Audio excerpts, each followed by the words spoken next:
emergency scene. We are in a holding pattern of waiting and seeing. This is one of those cases, folks, where you don't want to go out traveling in this mess. Flash flooding in the Oklahoma City metro area is just round one of what the National Weather Service anticipates will be 2 straight days and nights of record-breaking rainfall in parts of central and northeastern Oklahoma.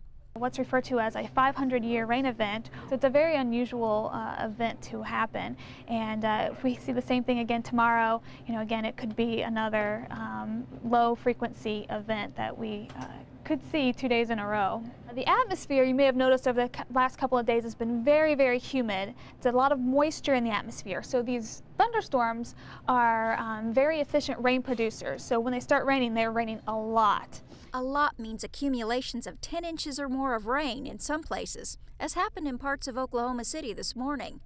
Tulsa or other sites along the I-44 corridor will likely experience similar rainfall totals as storms move through tonight and tomorrow morning, which could make driving to work treacherous for a lot of people. Call into work and see if, hey, is it bad by where I'm working? Do I need to stay home? And stay home. It's not worth getting out there and getting stranded. Nicole McGavick is the service hydrologist meteorologist for the Tulsa office of the National Weather Service. She says it only takes 2 feet of floodwater to sweep even a big SUV off a flooded road, and only 6 inches of fast-moving floodwaters to knock a person off their feet, which is why people are being asked to stay off the roads when flooding is possible. And if you see water coming up on a road, turn around. Don't drown. It's very scary. Water can rise very quickly, and also you don't know the condition of the roadway that's under the water. It may look like it's fairly shallow, but a lot of times the roadway can get washed away or can sink, and so you may not know what's under the water. Street flooding and flash flooding in ditches, creeks, and streams happens as soon as the ground gets saturated and water begins running off.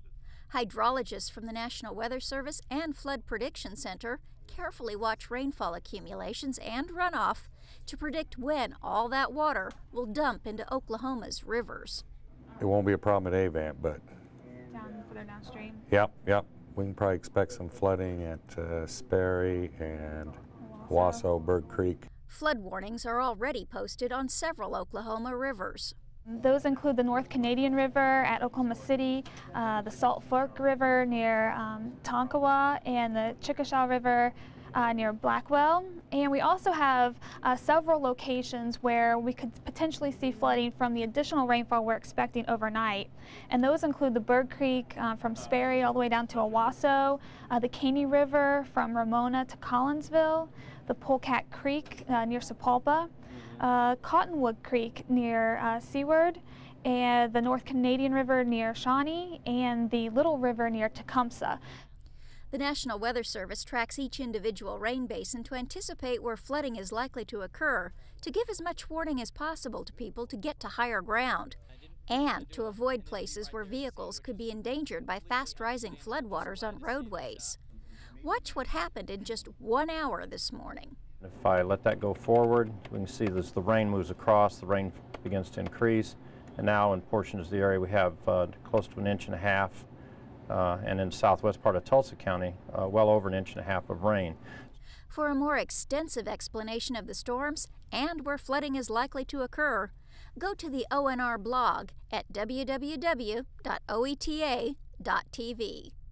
In Tulsa, I'm Cathy Tatom, the Oklahoma News Report.